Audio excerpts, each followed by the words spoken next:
Welcome to the DSPN. John Walker wins the 1,500 metres gold medal at the Olympic Games. The All Blacks have won by 29 points tonight. The Devlin Sports Podcast Network.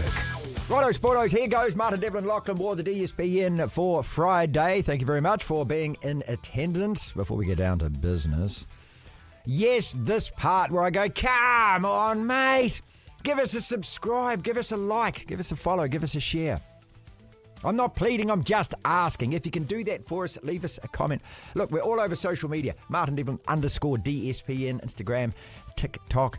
We're on Twitter and the DSPN YouTube channel. We're trying to get to 5,000 subscribers before the end of the year, which would be absolutely magnificent for us. So please, if you do like what you're looking at and listening to, then hit that subscribe button and tell one of your mates about it as well. On the show today, special guests include Clark Laidlaw, Hurricanes coach. We go through a Black Caps press conference and Gary Stead answering why Tim Southee has been allowed to play these 3 tests. The answer's going to shock you. Ian Foster.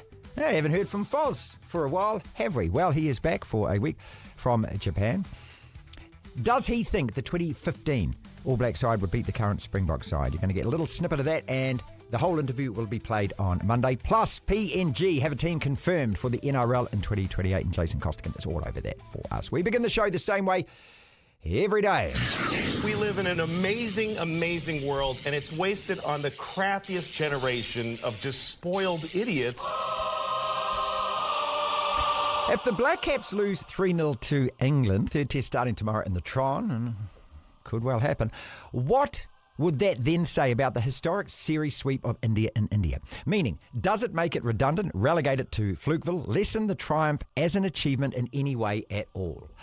No, no, and no. Let me make this perfectly clear. No, it doesn't. Nothing takes anything away from that result or ever will. But this latest effort, and the form or rather lack of it that the team has shown all year, is clearly much more of an indicator of where we are really at than that series result. And the fact of the matter is, we're pretty average. The Black Caps are not a great side. Very much capable of playing great every now and again, but real greatness has this other thing attached called consistency. You see, in my mind, you can't be great if you're only great once. And when you look at the year in totality, T20 World Cup, Sri Lanka, Australia, South Africa D, average seems much more appropriate. And that's also no huge surprise. We've been blessed with this team for the last decade or so, results and achievement-wise. But if you followed our national team over many decades, like I have, disappointment and heartbreak is actually the norm. Commiseration will happen many more times than celebration. Yes, it's a cliche, but we do punch above our weight in world cricket. We always have. We're always born battlers. It's not our national game, and the vast majority of our best young male athletes grow up wanting to be All Blacks rather than Black Caps. Peyton Spencer, son of Carlos, is just another example of this. He played cricket right up until his last year at school. He could have chosen cricket, could have chosen rugby. He's chosen rugby. We do produce world-class cricketers, but we'll never be Aussie on a cricket pitch, just like they'll never be us on a rugby field. It's never an excuse, but it's also the truth. Devlin. Black Caps in the Tron, third test against England. We got dicked in test 1, even worse in test 2. Press conferences over the last couple of days. Will Young back in the side, our best batsman in India. Some cuts from him. And also coach Gary Stead explaining why Tim Southee's been given this free pass into a team when he's so hopelessly out of form. Will Young to start with. First question, how did you feel about missing out on starting lineup in Christchurch for us when you played so well in India? I look back on the Indian tour with great pride for myself, obviously getting that accolade, but also for the team, what we achieved over there. So, to come back here is disappointing. Of course, you always want to play, but, it's a very tough lineup to fit into, and just the way it is at the moment, and that's fine. Team player, very diplomatic. I would call that straight bat from Will Young. Have you had many conversations with Coach Stead about this? How have they gone? Gary's pretty transparent, but no, there's nothing to talk about there. You hear his position, you understand it, and at the end of the day, he's got the team's best interests at heart too. So I understand, and just the way it is at the moment. Again, Lachlan, straight bat to that. And that's what you expect. I mean, I don't expect Will Young to come out and say anything else other than that. Third question put to him, though, along the lines of when you saw the other names in that team to start for us against England in Christchurch. Did you sit there and think, well, in actual fact, I'm actually playing a bit better than those blokes? You know, it was a fantastic time in India, and we did really, really well. And I got the accolade of player of the series, but the fact of the matter is we all played outstandingly well and all stood up at different times. So the nature of Test cricket is the balance of the side can change a lot from conditions to conditions, home tests, away tests, and having one of New Zealand's absolute greats and Kane coming back was always going to be a headache. So I was prepared to be back on the drinks, and that's what transpired. But as I've always said, I'll wait in the wings for my opportunity, and thankfully one's come here in this last test against England. Again, the ultimate team player, isn't he? And look, I don't mind Will Young speaking like this. In actual fact, look, he would have every right. If you talk to him privately, Lachlan, he probably would say more that he's disappointed and he wished he'd been given a chance. But he also does know that his time will come. No pun intended. I do think it's been a mistake. I mean, Devon Conway, just go through the last couple of years. He's had one or two good innings.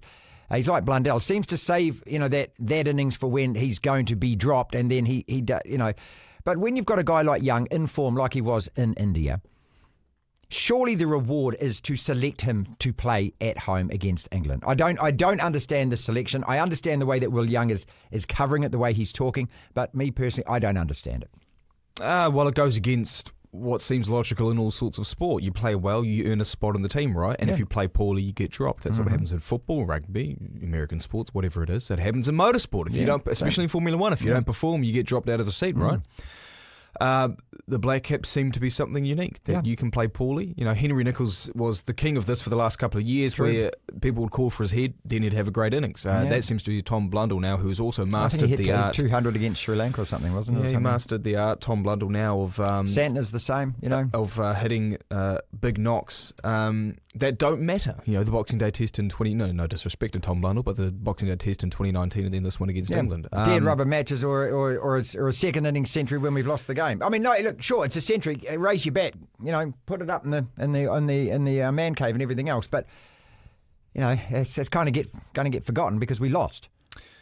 Yeah, and Devon Conway's a different one where he started so well in his Test career and he's been quite poor for a couple of years now. Just can't get things right, and maybe there's a fear to drop him, knowing what he can produce if he does get things right. But that also is rewarding mediocrity, isn't it? Yeah, it is. And as far as Will Young goes, I mean, what is all the pressure on him now that he has to perform, that he has to score runs? I mean, if he doesn't, he's just doing what the last guy did. Speaking of which, Gary Stead.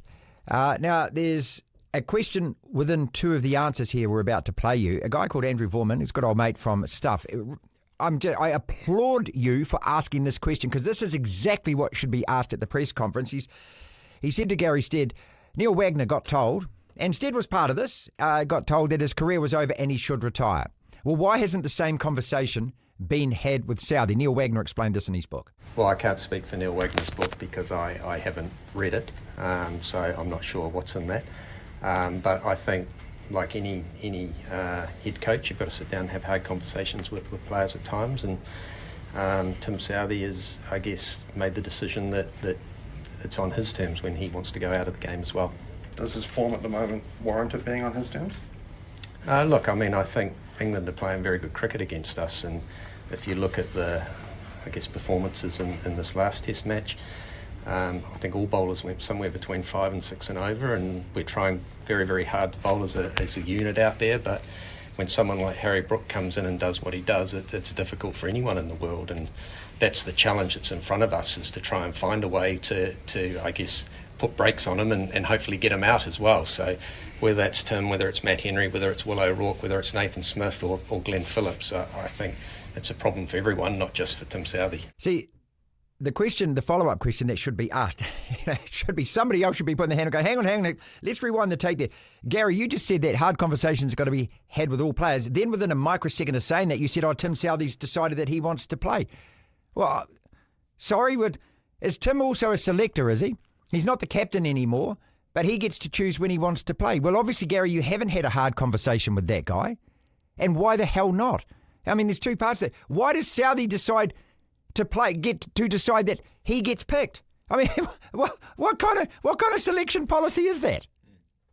No other sport operates like that. I mean, you're carrying a passenger at the moment to the detriment of the team. Well, I can't imagine any... Gary, this is on you. You're the coach and one of the selectors, mate. Yeah, I can't imagine there's any athlete in this world that is being asked, "Oh, Martin, you haven't been playing too well. No. Do you want to be dropped?" Are you saying yes? No one's saying yes. No one's saying yes. Who on earth is saying... Especially when you're at the end of your career. Yeah. Of course you want the limelight. You want to keep playing. You know, one of the great things I think about sport is that, you know, it tells you. You reach a time. You know, how many people get to go out with the carpet ride and the rose petals? And look, it doesn't happen. And every now and again you get that fairy tale in sport, but most of the time your career gets finished before you want it to be finished. It's a bit like this job as well. Somebody just tells you. And Southee needed to be told. But obviously it's not Gary who's doing it. So if it's not him that's doing it, who's doing it? No one. No one. I think that is the most revealing thing that we've ever heard about the New Zealand cricket team. That those guys, some of them who've been in the team a hell of a long time, pick themselves. Final quote from Gary Stead. Will Young must be absolutely delighted that finally he's got a chance. Gary.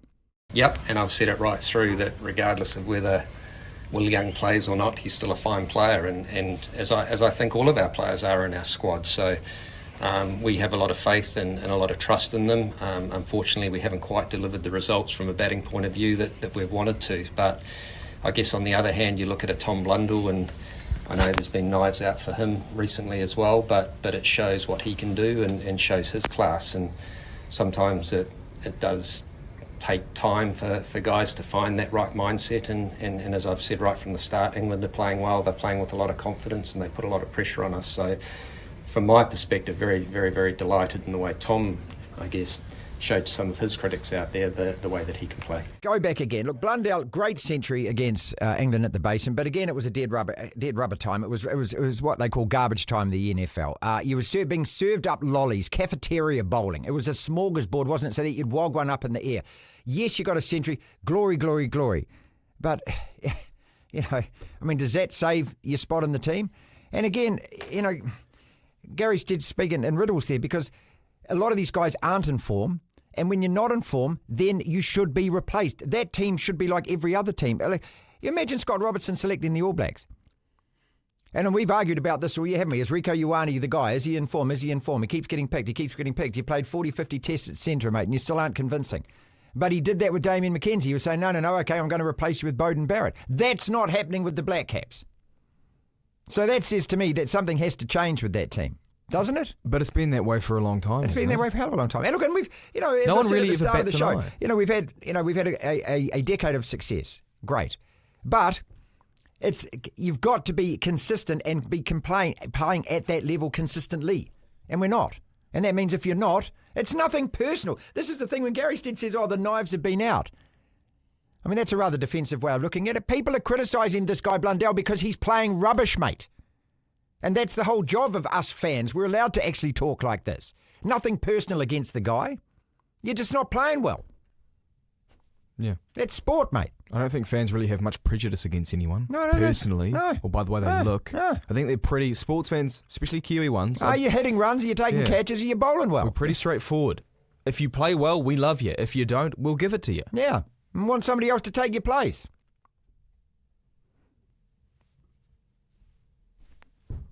Isn't that how it works, Gaz? Super Rugby, it's not that far away. Yes, we're going to take a break for Christmas, New Year, and before you know it, here it comes again. Hurricanes coach Clark Laidlaw joins us. Welcome back to the show, mate. Great to see you. Good to see you. How are you doing? Well, this isn't a restful... I mean, it is a restful, festive time for you, for a small slice of it, but you've got business to attend to. So how has it been going so far? What have you had the players doing up until this point?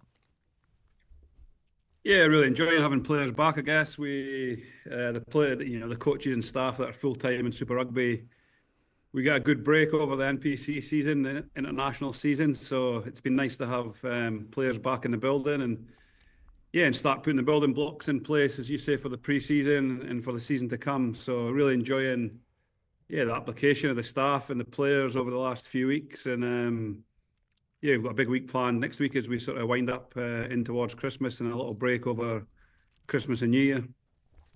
The transition from when you have a couple of legendary players who are more than players, and when I say that, what I mean is that what they bring to the franchise with the loyalty, the time that they've spent, TJ and Artie especially, it's the end of that era.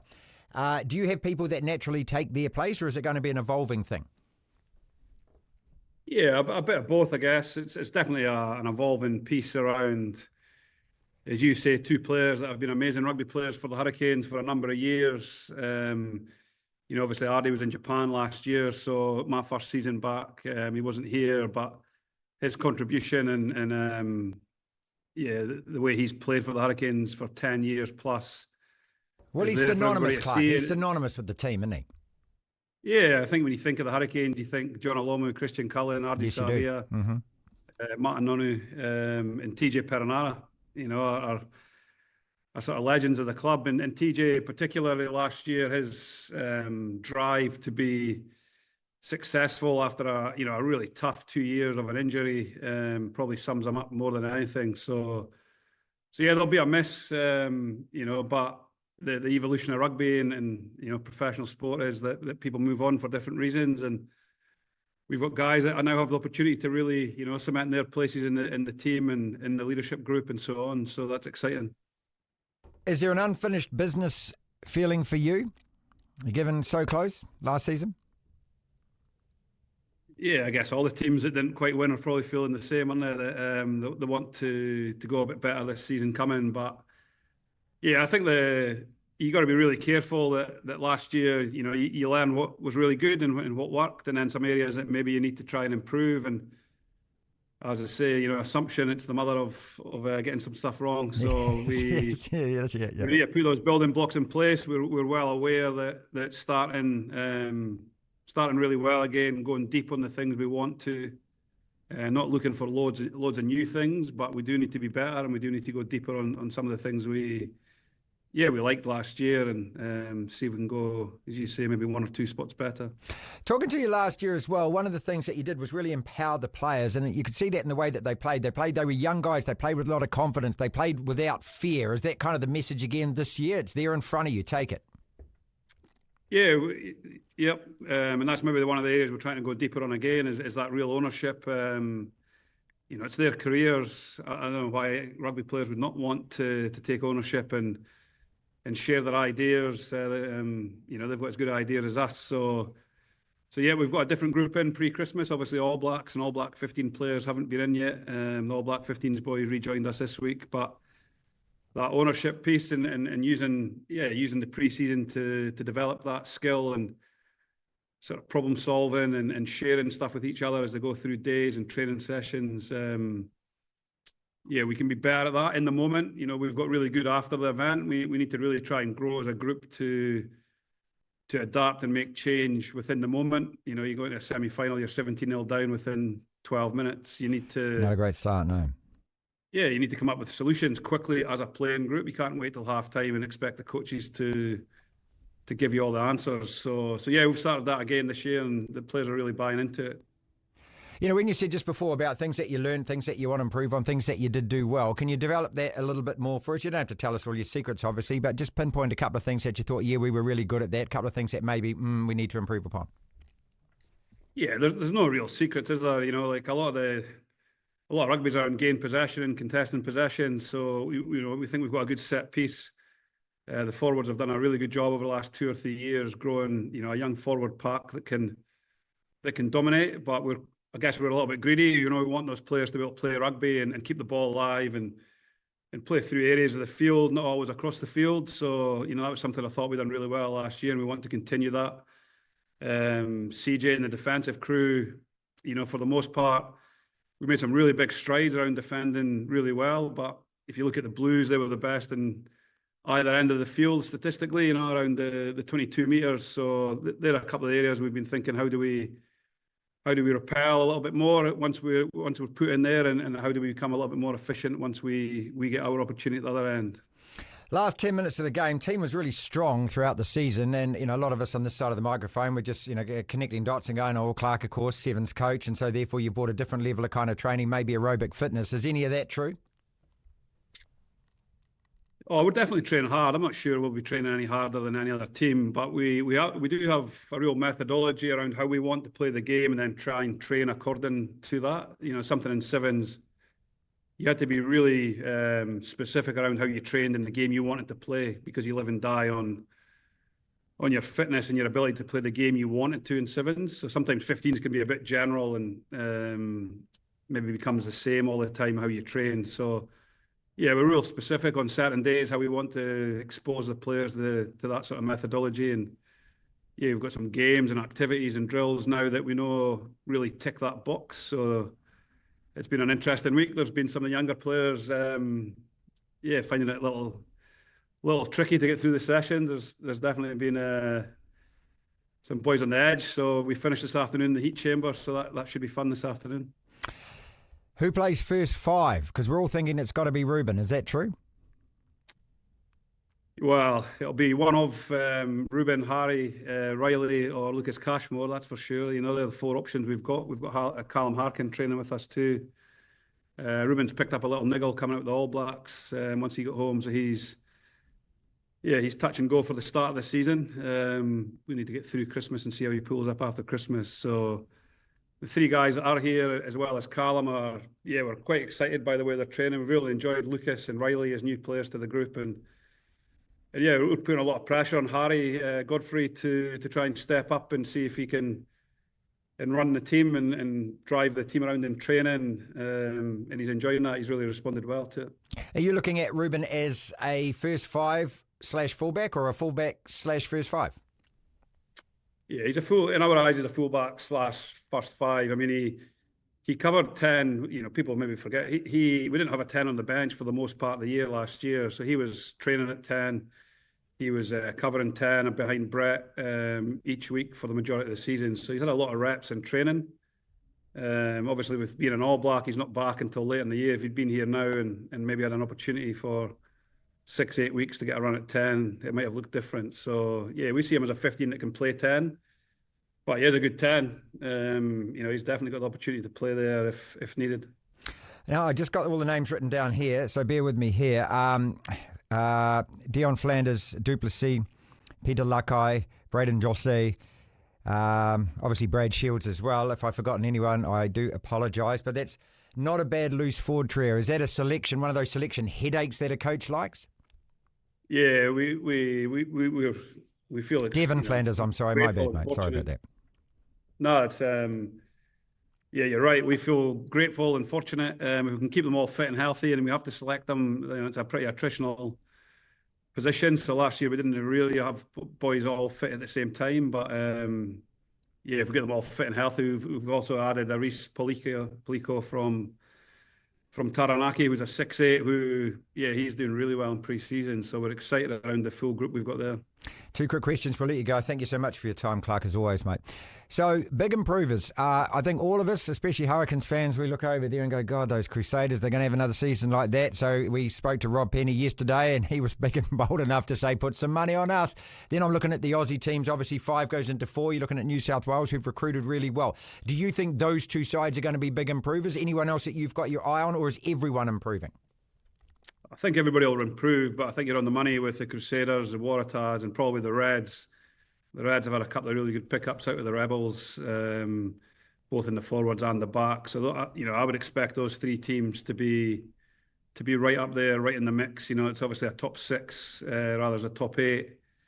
So, we're under no illusions. Last year was, a good start for us, but I'd be very surprised if those 3 teams are not right in the mix for the playoffs.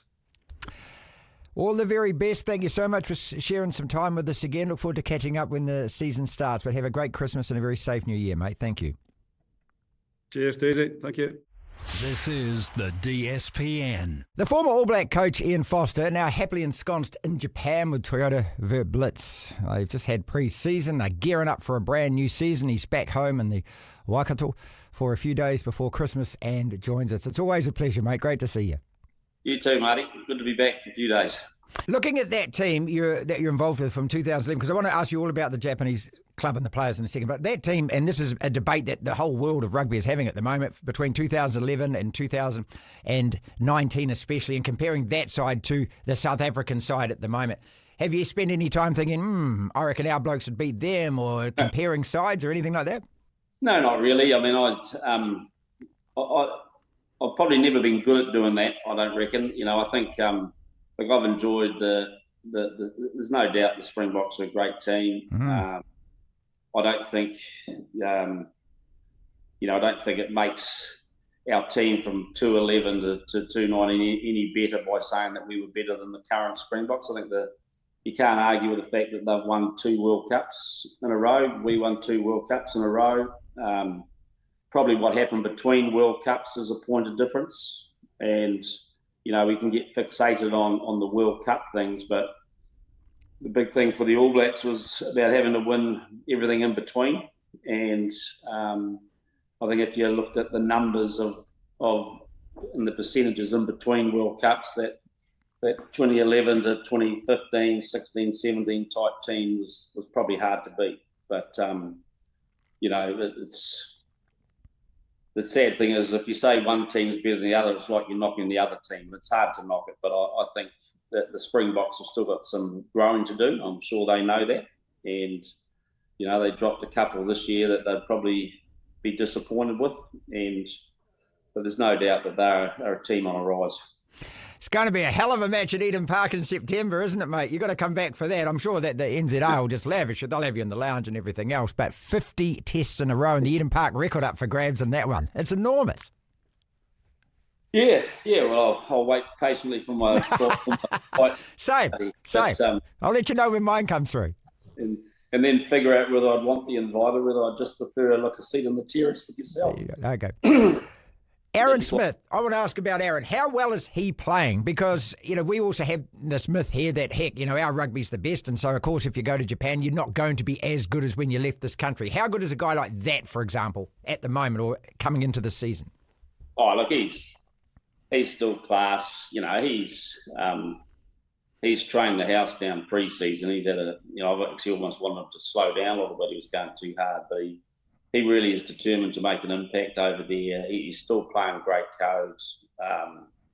And, we manage his minutes pretty well. And, the good thing is that you've got a chance with some of the older athletes not to play them all the time, so that when they do play, you're hoping to get the best out of them. And he's really focused and determined and playing some good rugby, but it's a different type of rugby too, Marty. So it's a little bit hard to compare. But it suits Aaron. It's fast. It's physical and it's played low to the ground. A couple more questions and we'll get out of this. So right at the very beginning of this, you said that you're the international coaching thing. It's on the back burner for now. But obviously, you are a head coach. You're an All Black coach. At some stage, do you want to again be the head coach? And if you did coach, it would have to be against the All Blacks. So how does that all work inside your head? We don't spend too much time on that now, Marty, because you can get too confused. But I think I've been through that process over the last summer and decided this was the path I wanted to take. So there were international offers. Yes, there was, and so. But no, for me, it was that this was. I'm excited with the choice I've taken, and in this next little block of time that I'm with Toyota, that's where my goal is just to do the best I can there. What happens after that, I don't know. But I'm certainly not saying no to anything. But I've learned in life to, things like contracts and all that sort of stuff aren't that important when you're coaching. I think what's important is that you just be where your feet are, you enjoy the moment, and love coaching and. All I want to do, and so I think we'll review that decision in a couple of years' time. Did you mind ever go back to that night in Paris, mate? Were we robbed of that final? Oh yeah, yeah. You can tell by my body language that yes, I do go back to it. You can't not go back to it. It's and I go back to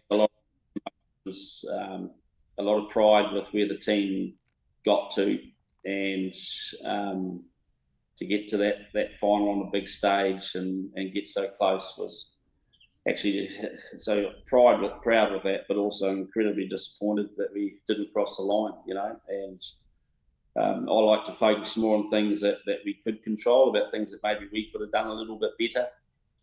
And so, I think if you kid yourself that you were robbed, you end up becoming a little bit cynical and you end up blaming other people for it. So for me, it's we did what we had to do, but we weren't quite good enough to get the result, and that's the game. And that's probably what World Cup finals are about, Marty. They're about tension and drama, and so you'd have to say I delivered that pretty well. The Devlin Sports Podcast Network. It's time to play your favourite game, Lachlan, which is called Glass half full. What has more chance of happening? It changes every day. What is your new favourite game? I tell you what, I'm loving the Premier League right What now. has more looking at that chance of table happening? and looking at the Champions League table. That's my favourite game, football. We're going to run through a whole lot of sporting fixtures over the weekend, just randomly picking out things that you may want to sit and watch over the weekend.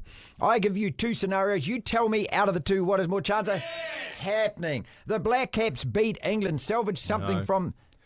No. Or India, test starting tomorrow against Australia, win and take a 2-1 lead in that series. Together? Gabba. I'm going India. Absolutely. It's a fortress. Australia never lose there. What happened against the West Indies earlier this year? Apart from that. Yeah. They never lose at Perth. It's a Okay. What is more chance of happening? The Black Caps beat England in the Tron. Or that test goes into a fifth day. What is more chance of happening? What sort of pitch is Seddon Park? Same as every other pitch in New Zealand, mate. Okay. Suits the seamers, flattens out. It's also whether or not it's going to rain or not in the Tron. Yeah. Is it? I don't know the forecast. Yeah, it's December in this part of the world. Which means that it will rain, the next day it'll be sunny, then it'll be cold, then it'll be hot. Mm-hmm. I will say that there is more chance that it goes to a fifth day.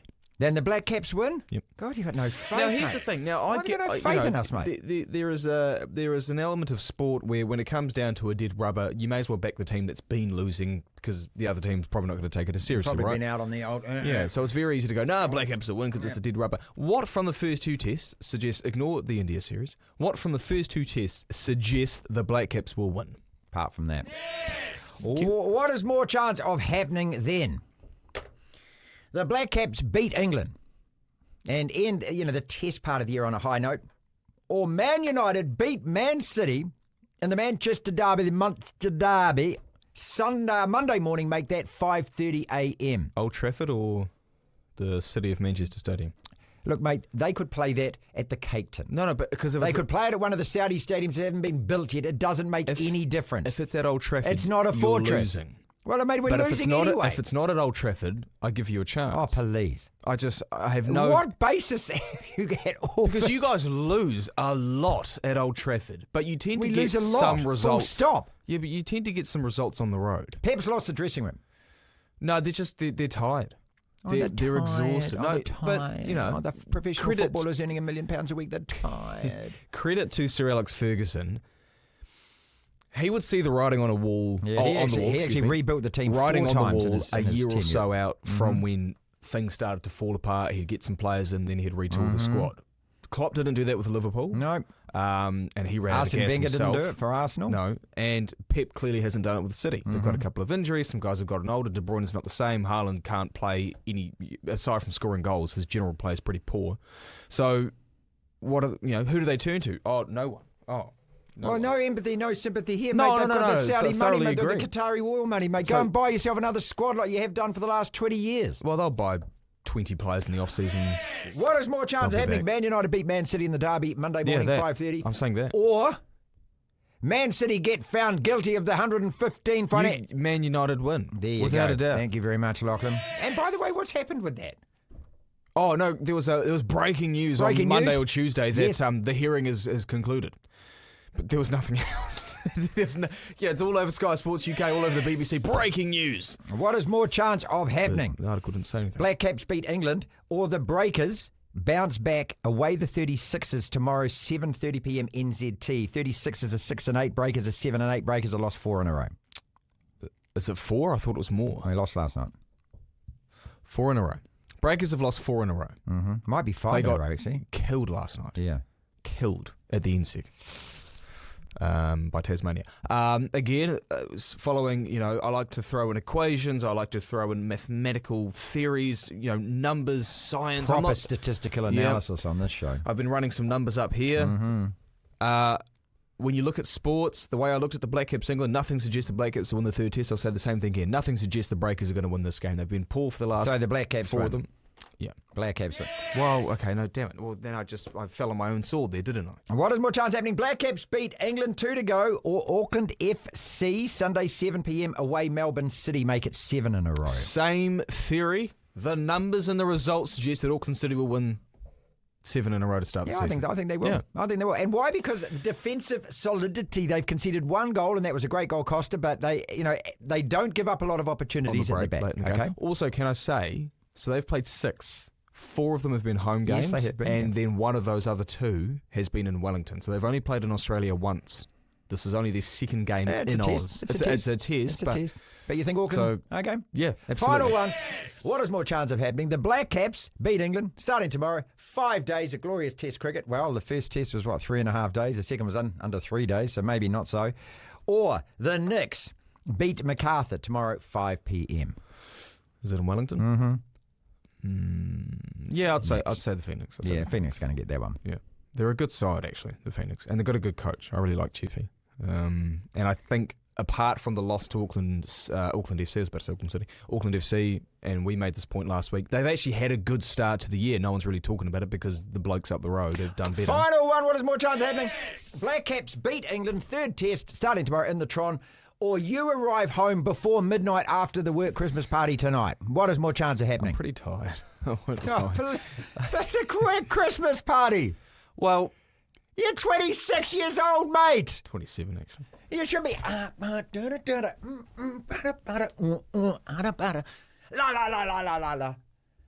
He'll be home before midnight. No, he won't. He'll be home before midnight. I'm still young. He'll be home before midnight with a kebab halfway down the front.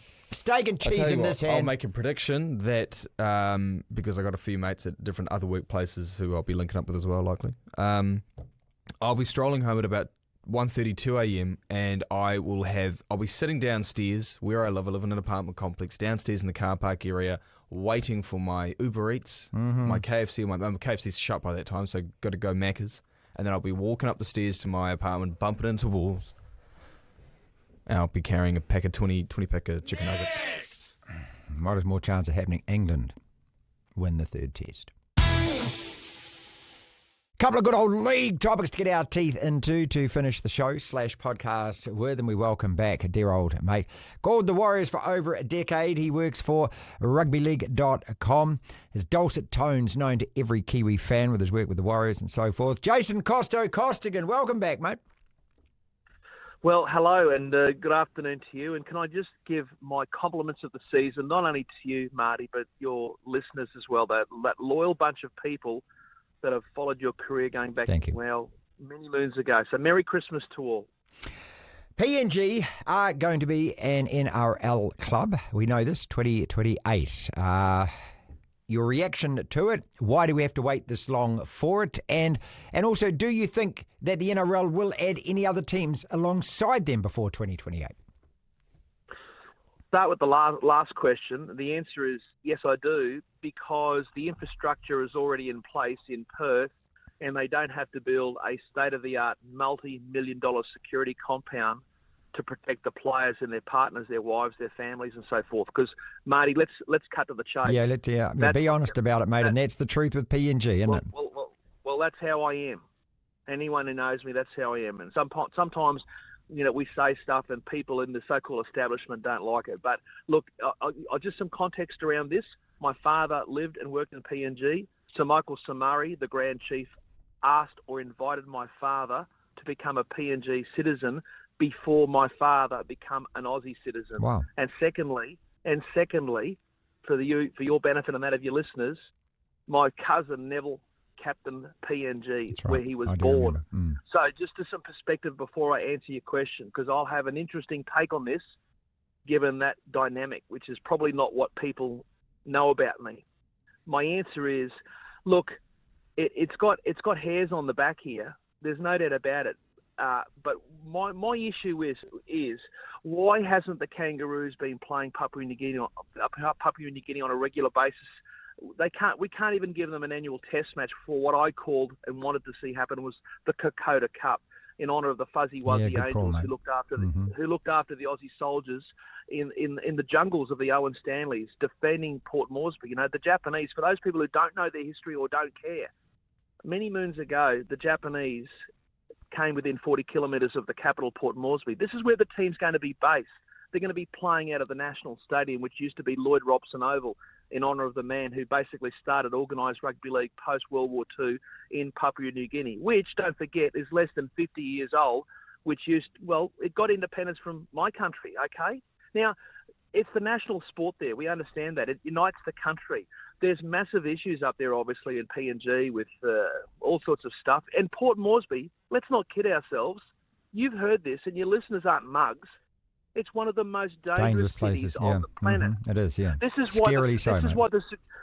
This is why the security compound is so important. Now, I've been to places like Sao Paulo and Johannesburg, so I've got some idea of what danger is, and walking along Avenida Paulista in Sao Paulo, for example, I felt like I had eyes in the back of my head as I was walking back to my hotel. So, I don't know when you're going to come over and do your show from Port Moresby to celebrate history in the making, which is what's going to happen in 2028.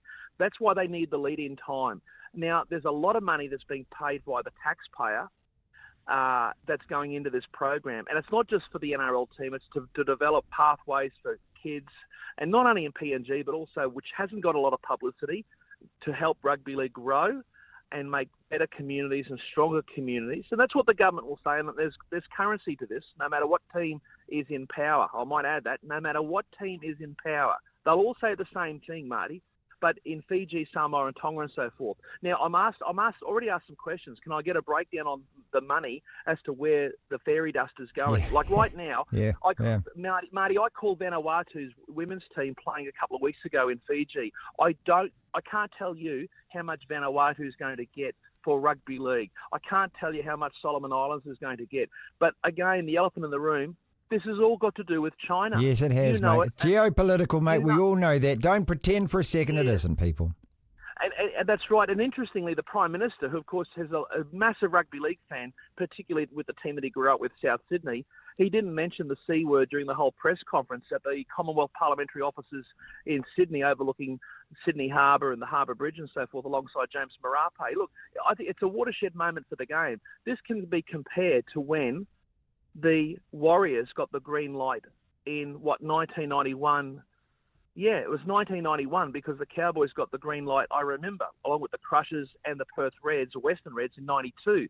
So this can be compared to the events of 91, when there was so much excitement in New Zealand with the DB Warriors, as they were called. The Auckland Warriors got the green light. This is a second team from outside Australia coming into the competition. Look, Perth, I believe, will get the green light. But I'll tell you what, where I've done some digging, the licence fee to come into the competition now is apparently the going rate, get this, $60 million. Good Lord. Good Lord. Now, can I just go for the jugular here? There are 3 competing bids out of Christchurch, as I understand. Now. Yeah, only 2 now. Yep.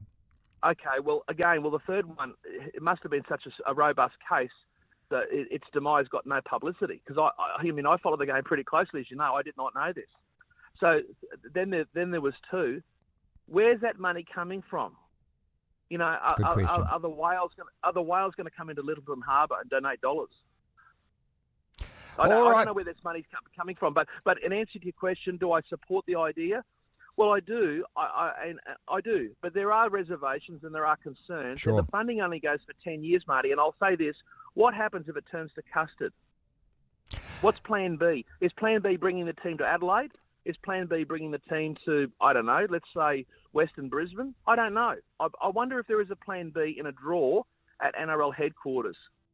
All right, tick of approval with caveats, with questions. And let's wrap it up with the Golden Boot Award, which happened today. Isaiah Yeo. I like the fact that this guy's got it because he epitomises everything I love about rugby league. He is a workhorse. He reminds me of a guy like Gary Larson, who used to do 40 or 50 tackles a game. Google it, millennials. That kind of guy, tireless. Doesn't get the limelight. Look, he's not a superstar looking bloke. He kind of looks like every man playing league, but he's just one of those players you can rely on all the time, and he's a 9 out of 10 every time he takes the field. So I love the fact he's been rewarded with this. Well, he's a tradesman with skill. You know, he looks go. like a boilermaker. He looks like a boilermaker from Dubbo, and that's half actually true. Because he comes from Dubbo, and quite beautifully, I thought, watching the presentation unfold this morning in Sydney through the International Rugby League live stream. Troy Grant, the IRL chairman, basically referring to the O family growing up in Dubbo. Troy used to be the local MP there, and you know, the presentation was made by Greg Inglis, Hall of Famer, former recipient of the Golden Boot himself back in 2009.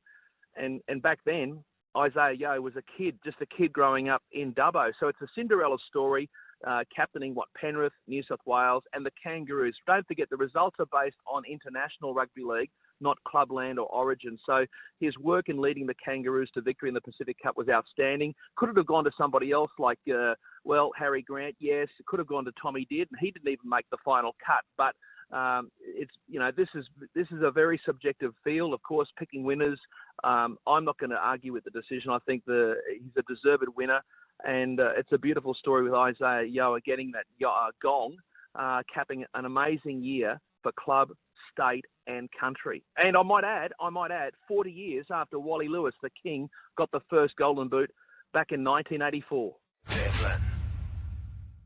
That's our podcast and show for today. Again, if you're liking what you're listening and what you're seeing, then a small favour, if you will. Can you please hit like, share, subscribe, follow, tell a friend about it. We are a fledgling podcast and show, the DSPN, and we need you. And if you are participating, well, just click that subscribe button. That would help enormously. Thank you so much if you already have. Again, tell a friend if you like. We're doing this every single day, putting out a show every afternoon. The DSPN. This is the DSPN.